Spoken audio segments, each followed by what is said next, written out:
This is Season 5, Episode 3, Stuxnet, Cataclysmic Zero-Day Warfare.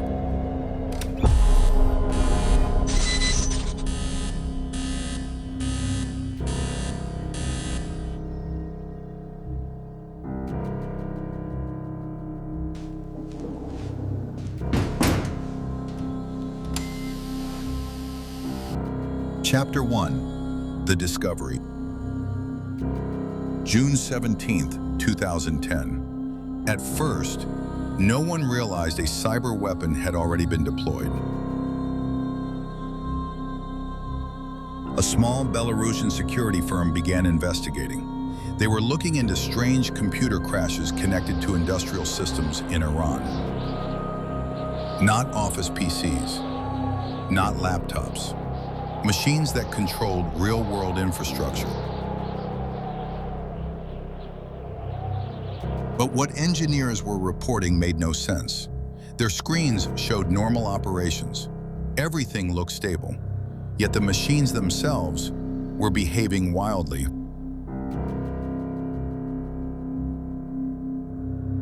Centrifuges were spinning faster than designed, then slowing down, then speeding up again. A vicious and catastrophic cycle looped. Something was very wrong. All while visual evidence told a completely different story. The data pointed at a general mechanical failure. Then analysts found something hidden in the system, a piece of malware. At first glance, it looked like any other infection, but then they opened the code and realized this was different. The file was massive, far larger than normal malware. Thousands of lines of code, layers of functionality, multiple attack mechanisms. Then came the shock. Inside the malware were several zero-day exploits, security flaws unknown to the world, vulnerabilities even Microsoft hadn't discovered yet. That meant something important. This virus wasn't made by criminals. It was engineered, carefully, expensively. But the real discovery came next. The malware wasn't targeting random computers. It was hunting for something very specific. It was looking for software used to control industrial machines. Siemens Step 7. Systems used to program PLCs, programmable logic controllers, the devices that run physical equipment, factories, power plants, and nuclear centrifuges. That's when the realization hit. This wasn't just malware, this was sabotage. Hidden inside the code was a name, Stuxnet. But there was an even bigger mystery. The nuclear facility it targeted was not connected to the internet. It was air-gapped, physically isolated from the outside world, which meant the virus had to enter another way, and investigators soon realized how. A USB drive, carried inside, possibly by someone who had no idea what they were carrying. And just like that, the world discovered its first true cyber weapon. But this all begged the question, if someone had built a digital weapon capable of sabotaging nuclear infrastructure, who launched it?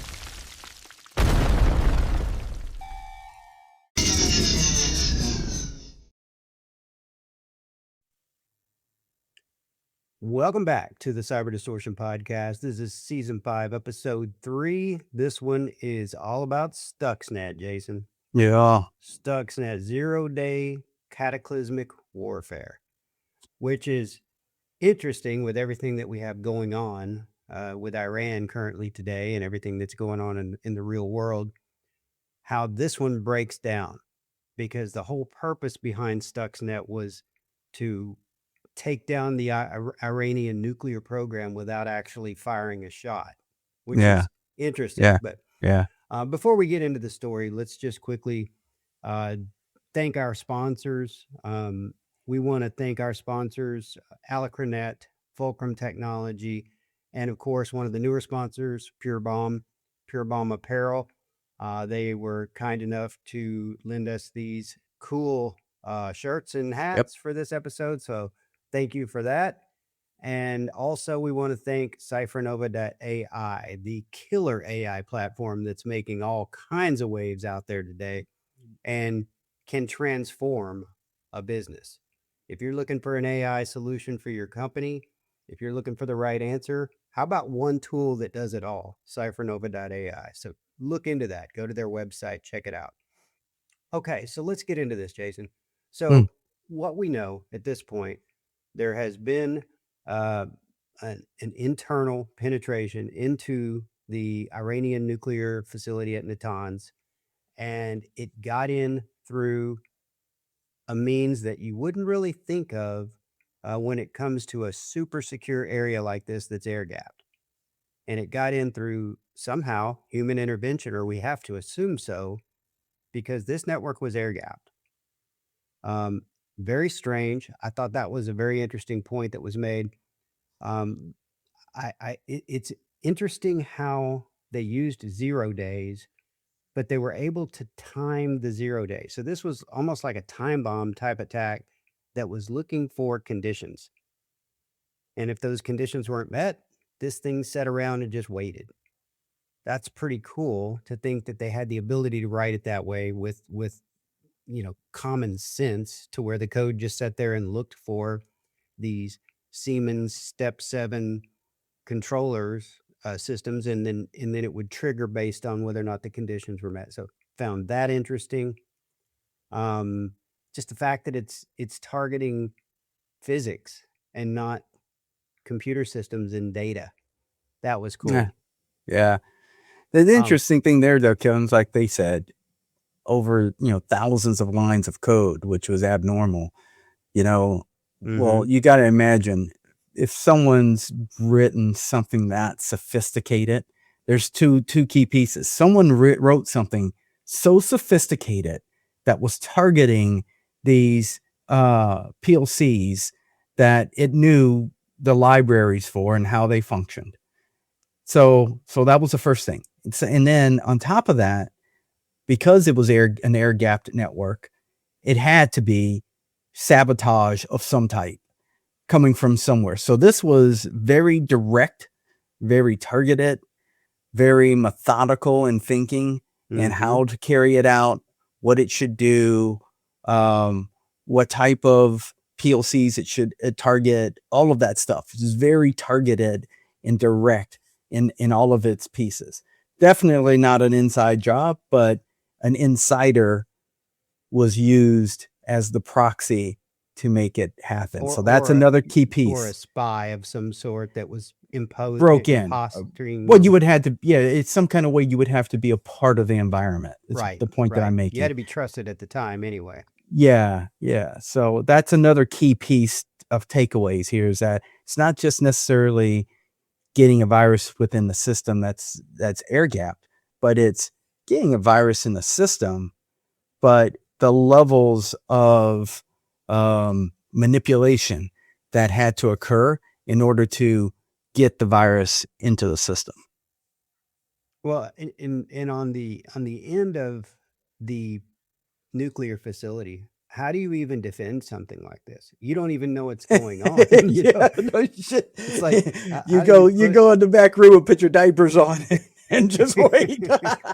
Yeah, and I think we'll end up seeing that's kind of what they end up doing. But it's interesting how this thing got brought in. It starts doing this damage.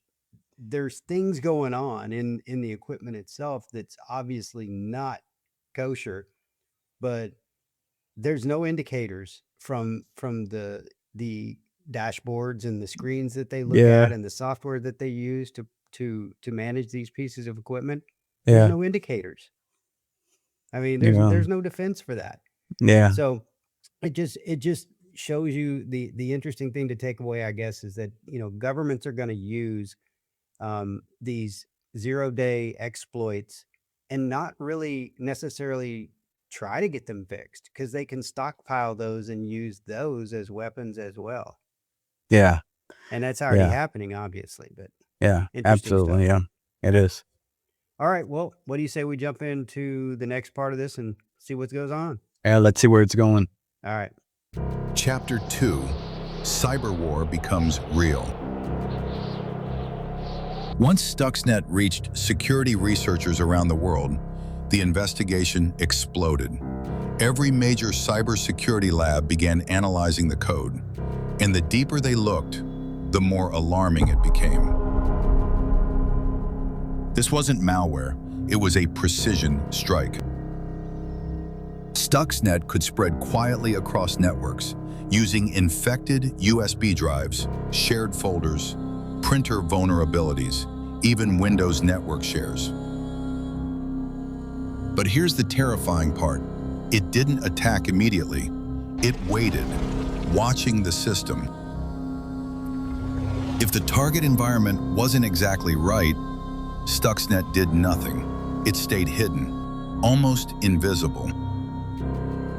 But if it found the right industrial configuration, the attack activated. The malware intercepted communications between engineers and machines, then altered them, silently. The chaos was unfolding completely behind a veil. Centrifuges used in uranium enrichment must spin at extremely precise speeds. Even small changes can destroy them. Stuxnet exploited that weakness perfectly. It forced centrifuges to accelerate far beyond safe limits, then suddenly slow down, then accelerate again, over and over. But operators saw normal readings. Everything looked fine on the monitors, because Stuxnet was feeding them fake data. This wasn't just hacking. This was purposeful deception.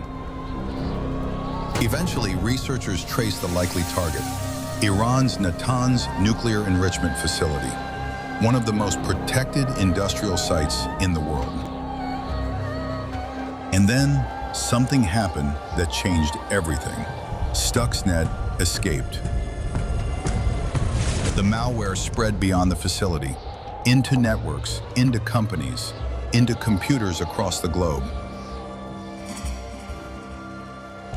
Security teams everywhere suddenly discovered fragments of the code, and they all realized what they were looking at.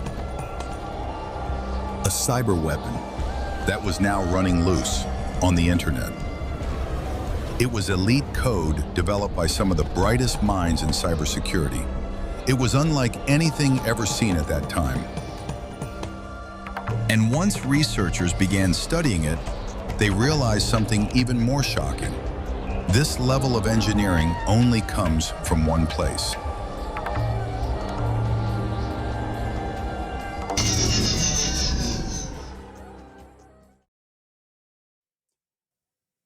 Oh, dude. All right. So here's the thing, right? They start talking about, look, that was very suspenseful from the fact of you're watching this whole system just melt down, right? And you can imagine the experience of what these people were dealing with at the time without being able to control it. Here's what really got me, right? Is that, so you start off with this thing being very targeted, and they're targeting the centrifuges and making them spin up super fast and then slow down and just being totally erratic, right? Go freaking haywire. Yeah, right. Yeah. Based on what an engineer put in, it like interpreted it and it's like, okay, now I'm going to mess with you, right? And it's really screwing stuff up. Now, here's the other part to this that I just don't get. So you got a air-gapped network, precision espionage, sabotage into this system to kick this thing started. How did it jump from that network into public networks? That is the question, because what that says is one of two things. that the same virus was integrated in a public network somewhere directly, or the system wasn't as air-gapped as you thought it was. Well, yeah, exactly.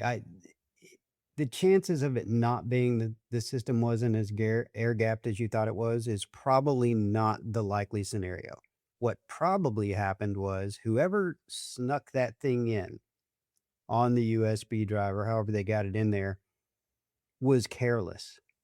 And maybe there were sequences within the malware itself that said, hey, once the conditions have been met, you're activated, right? So from then on, wherever you go, if we see that you insert this USB somewhere else, let's say take it back home and they're tweaking it or whatever, or they've got another copy of it at home, my guess is that copy of it is now phoning into home base and saying, hey, we've been activated.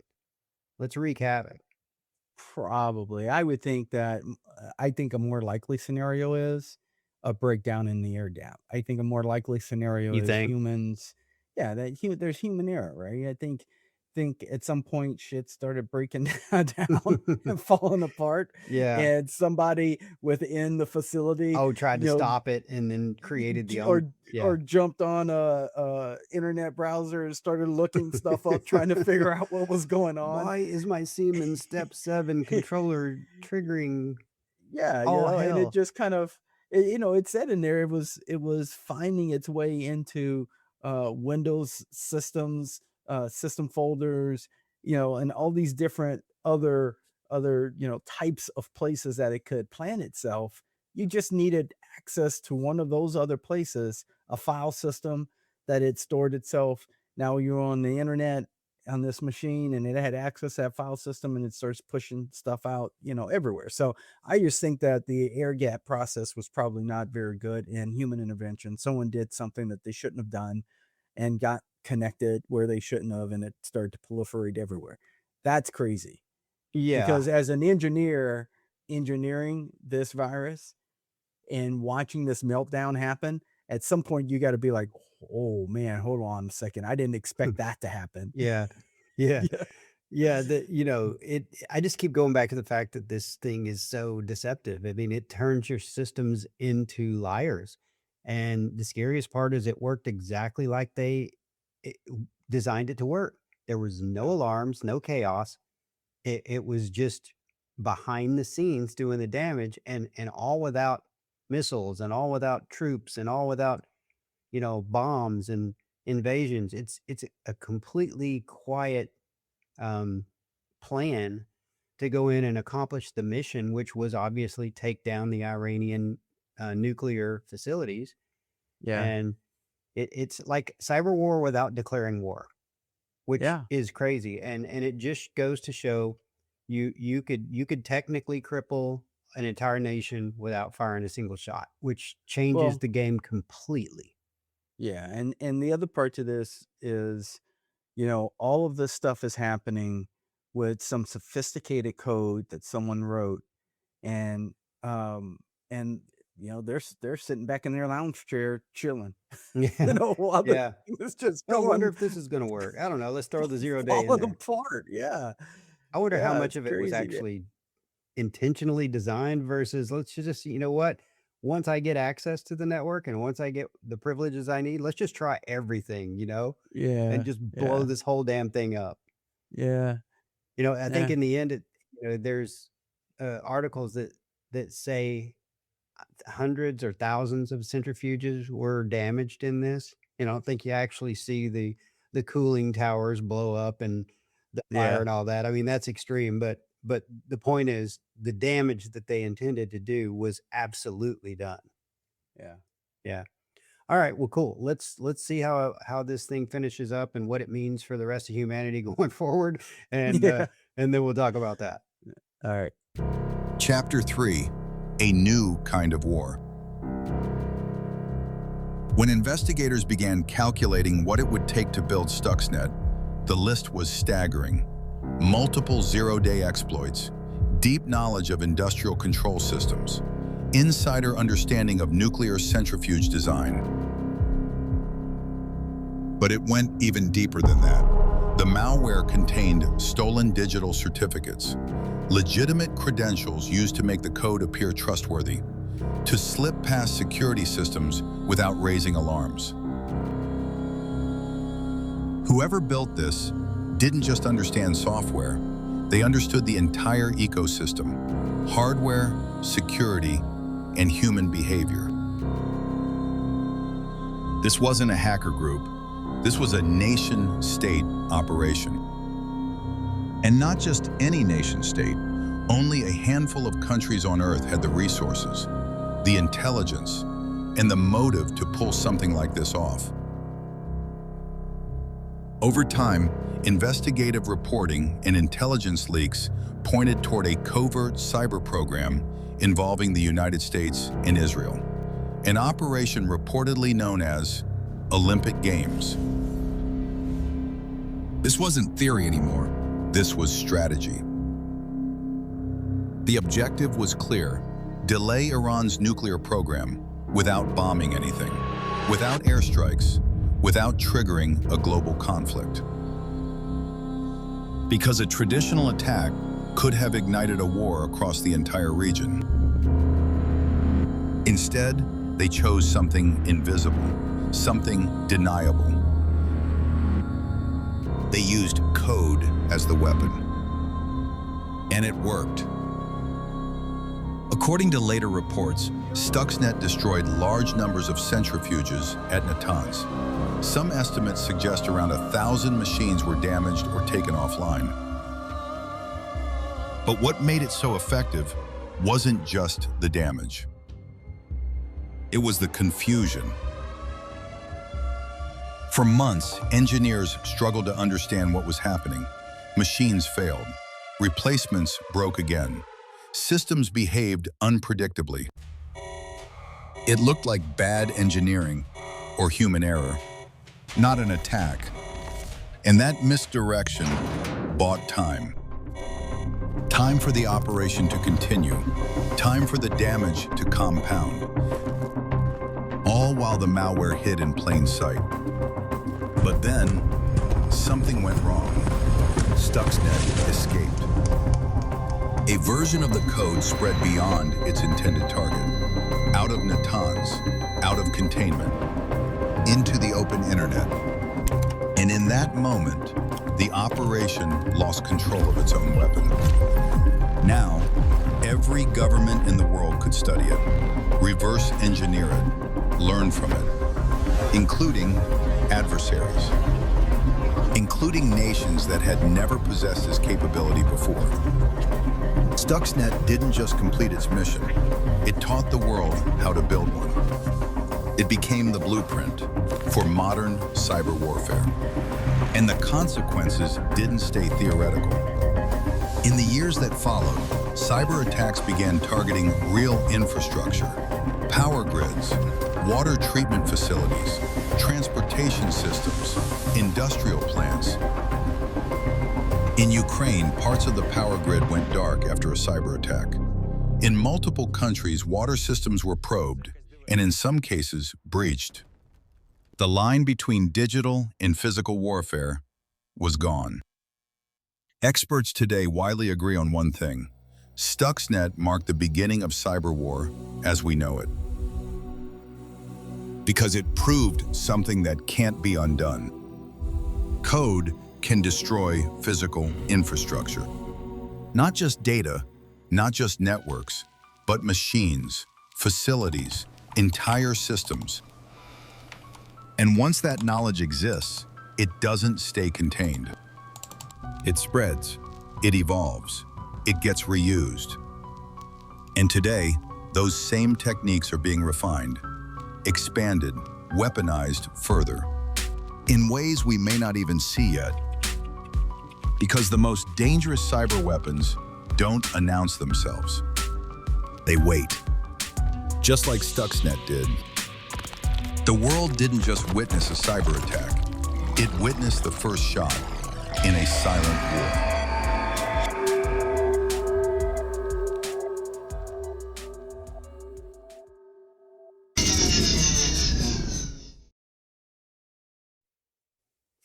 Oh, I'm back, Jason, and I just took a hit off this monster that just about choked me.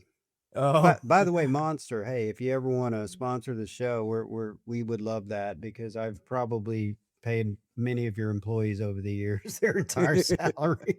Let's just say to assume that I only have a problem is a very light assumption. I got a real big issue with Monster, man. So yeah, that Jason, code can destroy physical infrastructure, man. There it is. yeah, I yeah, mean, simple as that. This was 15 years ago, dude. So yeah. 15 years ago. Even And longer, dude. I was looking that up, right? 2007 is where the initial attack on Iran happened. yeah, and then I But think in some 2010, variations came out like later in yeah, 2012, after that in 2013. Yeah. 2010, that was probably the first time we really the public identified it Mm-hmm. as something. Yeah. So 3 years later. So that 3 years, that thing was just running, doing all kinds of havoc, spreading itself out in the public. And then the public's like, wait a minute, this looks like eerily like something that we heard happen in Iran. And that's how they could identify it out. Well, and if we have the capability back then to do this without AI, what can we do Oh, today? dude, I I was going mean, to say that earlier when we were just talking about this. I mean, you think about the craftiness of this attack and what it could do, and now when you can couple thinking about using AI to consider all of these other factors when it's building a code set like this mm-hmm. as a virus to control all of your mitigating controls that you might put in place, right? That's where AI really could shine. It's like, well, you want to make sure, they might have this mitigating control. And if they do, this is how you would get around that, right? All Mm-hmm. of that in one code base that's hundreds of thousands of That lines makes instead of just decisions thousands. on the fly based Yeah. on whatever condition it's met with. Yeah. Yeah. And crazy. It's more like Crazy. a program. You're running a program behind the scenes that can even do outreach to resources online and pull in more information if it comes into contact with something it doesn't know what to do with. Think It can about go that. Think about research it. that. Like a virus that all it needs to do is report itself back out to the mothership with the Mm-hmm. data it collected. Let the mothership dynamically write code, send code back to it, and then have it execute on there based on what it sees in that moment in that environment. Right. Exactly. Yeah. Yeah. Pretty wild. Yeah. It raises the question too. What is truly an active war these days? Is this is an active war, Oh, obviously. oh, dude, what caught me the most was there's like, they did this because they didn't want to start a global conflict. Mm-hmm. And it was Now we're in a effective. global conflict. Yeah, and then now we're like, no, screw that. We're done with that. In fact, we're gonna cut the cybersecurity budget, the offensive budget, and then we're just gonna go bomb people. Yeah. Totally different practice. Yeah. Yeah. Well, So totally different leadership too. It's yeah, interesting how much can change in just a short amount of time. yeah. It is. It is. Well, I just, I have to ask, if this was version 1 of Stuxnet, what's version 10 or 15 going to look like? That's the scariest part about it because the damage this was able to do. We don't know how long these guys researched. We don't know how long these guys were in development or hacking or the ones that wrote this, how many people were involved in it. But what we do know is 15 years of technology has improved since then Oh yeah. or longer. And that's the scariest part about And it. what we also know is the flip side of that equation: PLCs, critical infrastructure equipment. Most of that equipment hasn't changed a bit. No. I mean, it's why most corporate companies, especially manufacturing companies and large scale manufacturers, are still struggling with this stuff today. And that's why OT has niched or carved its own niche into cybersecurity as far as an area where you can specialize. Yeah. Yeah.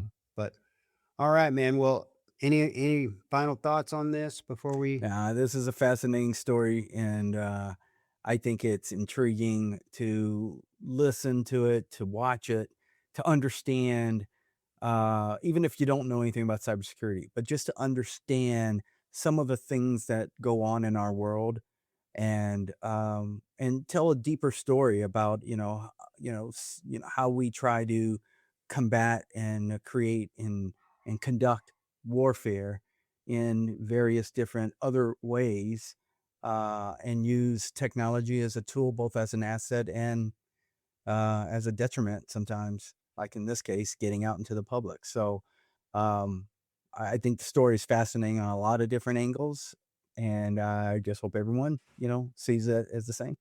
Yeah, for sure.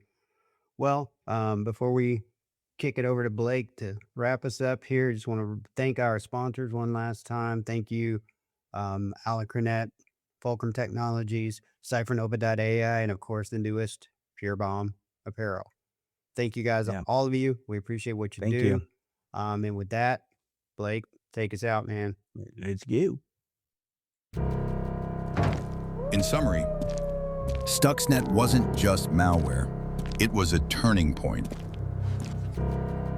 A moment when cyber war stopped being theory and became reality.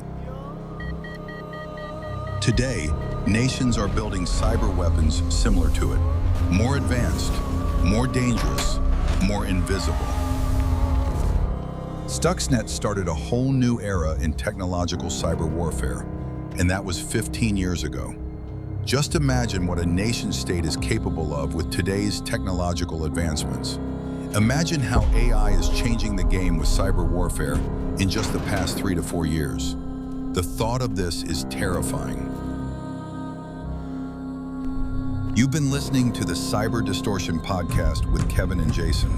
This was Episode 3, Stuxnet, Cataclysmic Zero-Day Warfare.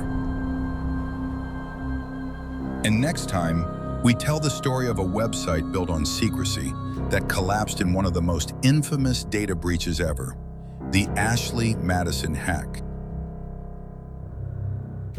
Until then, stay safe out there. Remember to subscribe to help us grow, and tell a friend about us. We appreciate your support. Encrypting.